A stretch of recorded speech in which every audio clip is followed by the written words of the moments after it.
Morning. আজকে আরও একটা মিনি ব্লগ নিয়ে চলে এসেছি। সকাল সকাল উঠে দেখছিলাম বৃষ্টি হয়েছে, আর এই দেখো গাছের ফুলগুলো কত সুন্দর করে ফুটেছে সেই দিন। আর সকাল সকাল বৃষ্টি হওয়ার কিছুক্ষণ পরেই দেখছিলাম ওয়েদারটা চেঞ্জ হয়ে গেছে পুরো। যাই হোক, তারপর আমি চলে গেছিলাম একটুখানি আলুর সবজি করার জন্য। আর সেই দিন না আলুর পরোটা হয়েছিল, তো ভাবলাম যে আলুর পরোটার সঙ্গে আলুর সবজি দিয়ে খেতে বেশি ভালো লাগবে, তাই আমি ফটাফট রান্না করে নিলাম। আর ও চলে গেছিলো সেদিন বাজারে, জানি না কেন গেছিলো, অ্যাকচুয়ালি ও কখনোই বাজার যায় না।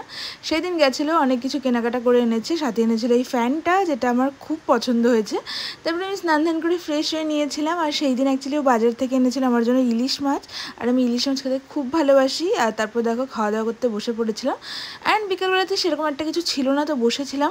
আর সেই দিন ছিল সানডে, তাই ওর ছুটিও ছিল। তো তারপর আমি এই পপকর্নটাকে বানালাম, আর আমি এটা ফার্স্ট টাইম করলাম। তো আমার খুব টেনশন হচ্ছিলো কি হবে না, বাট হয়েছে, দেখো কত সুন্দরভাবে হয়েছে। আর আমি এটা ফার্স্ট টাইম ট্রাই করছিলাম বলে একটু ভয় ছিলাম, কিন্তু আমার খুব ভালো লেগেছে।